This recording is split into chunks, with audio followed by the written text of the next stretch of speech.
भारत के खिलाफ साजिश बुनने में लगे चीन को कोरोना ने मंदी की कगार पर पहुंचा दिया, जबकि इतने मुश्किल दौर में भी बीती तिमाही में भारत की विकास दर में डबल डिजिट का उछाल दर्ज किया गया। यह जबरदस्त बढ़ोतरी तब है जब 2 साल बाद भी दुनिया के बड़े से बड़े देश महामारी और रूस की जंग के साइड इफेक्ट से उबरने के लिए सिर खुजा रहे हैं, लेकिन भारत सभी संकटों से बेअसर रहा।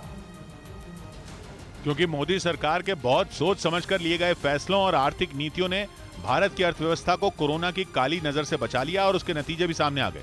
2022-23 के इस फाइनेंशियल ईयर के अप्रैल से जून के पहले क्वार्टर में भारत की जीडीपी में 13.5% की बढ़ोतरी दर्ज की गई है।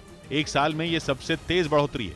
ऐसी बढ़ोतरी जिसके सामने चीन, अमेरिका, जर्मनी, फ्रांस और कनाडा जैसे देश आसपास भी नहीं ठहरते। और तो और अनुमान है कि भारत की अर्थव्यवस्था में इस साल 7.5% की ग्रोथ देखने को मिलेगी। ऐसे पॉसिबल नहीं हुआ। इसके पीछे एक सोच, एक स्ट्रॉन्ग लीडरशिप थी। मतलब जिस कोरोना ने दूसरे देशों की कमर तोड़कर रख दी, महामारी के उस दौर में भारत लंबी रेस का घोड़ा साबित हुआ।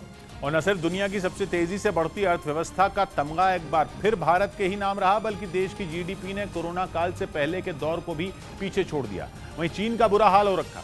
बेहद सख्त लॉकडाउन ने वहां की अर्थव्यवस्था का भट्टा बैठा दिया और वहां का रियल एस्टेट सेक्टर तो डामाडोल हो ही रखा है। चीन के बैंकिंग सेक्टर के भी डूबने की आशंका गहराई हुई है। बैंक डूब जाएं तो फिर तो उस देश का भगवान ही मालिक है। ऊपर से राष्ट्रपति शी जिनपिंग के आक्रामक रवैये ने चीन के जले पर नमक छिड़का हुआ है। ताइवान, अमेरिका, भारत और जापान हर दूसरे देश के साथ चीन की ठनी पड़ी है। ऊपर से अपने ड्रीम प्रोजेक्ट BRI यानी बेल्ट एंड रोड इनिशिएटिव के तहत शी जिनपिंग ने अफ्रीका और एशिया के कई देशों में पानी की तरह पैसा बहाया है, जिनमें पाकिस्तान, श्रीलंका, म्यांमार और केन्या जैसे देश या तो दिवालिया हो चुके हैं या होने के कगार पर हैं।